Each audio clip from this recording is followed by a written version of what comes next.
The Girl Who Could Silence the Wind was a trial to write. It was really challenging.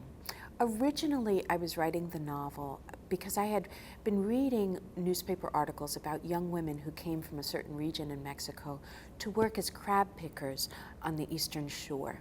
It's hard work. It's many hours standing on your feet in a refrigerated room, picking crab out of the shell. And the young women are far from home, they're lonely, they don't speak English, and they're young. And I said to myself, what would it be like to be one of these women? It would be really difficult. So I set out to write that story. And it wasn't going well.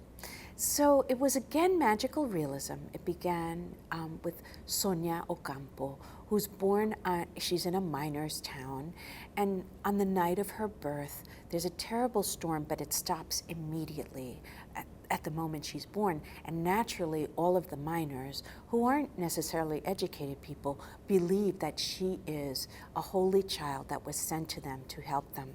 And so they start to use her as a living altar. They keep hanging little milagros on her every time they have a desire for rain or for better crops or for a better husband or for more obedient children, whatever it is. So when the novel opens, she's covered in milagros. She looks like an armadillo. Milagros are used in Latin America when we have a wish or a hope that we have. We'll fashion a symbol for it. It doesn't have to be fancy. It could be made out of anything. But we take that, we lay it at an altar as an offering. Or sometimes when we're thankful for something, we'll do the same thing. For journeys, for sickness, things like that. And it's been honored in other traditions, ancient Greece and Rome. They did ex votives. So it's just another expression of the spiritual. I was writing this book, and the first half went well, but I sent it to Kate, and who is my editor at Candlewick, and she said, you know, it's so magical in the beginning. But something happens in the second half when we come north. It goes kerplunk, it's not really working. So how would you feel about rewriting and rewriting? And you know, the truth is that most writing is rewriting. That's the agony.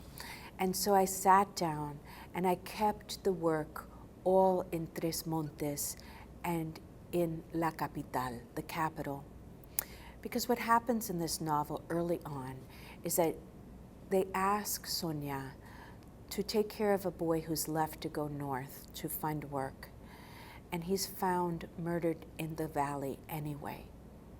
And she realizes that she does not have magical powers and that she can't really escape this identity that's been pinned on her. So she disguises herself basically, and she decides to go work as a domestic in the capital, in the home of a very rich woman. And in that time, what happens is that her brother discloses that he is also going to attempt the journey north. And that's the novel. So as I was writing this novel, I was reading the way everyone is reading, stories of what immigration really looks like in this country now, and the very dangerous journey that's involved. Mostly as we cross the desert and rivers and meeting terrible people and dangerous people as we try to come north. Cuba as well, we have people currently who make rafts and launch themselves out to sea to come. So I was thinking about why my family left, why everybody's family leaves one place to move to another. And I was thinking about the young people, because it's mostly young people, who make this decision to put themselves in such danger. So I realized that writing a story that is based on immigration is a really hot topic. There is no topic in American politics that you could throw out there that creates more heated debate, and sometimes really ugly debate. But that wasn't interesting to me. What was interesting to me is the people, because this is a human story, the human story of human migration. And so I told the story of the girl and her brother and why people have the urgency to move. But I told it through magical realism.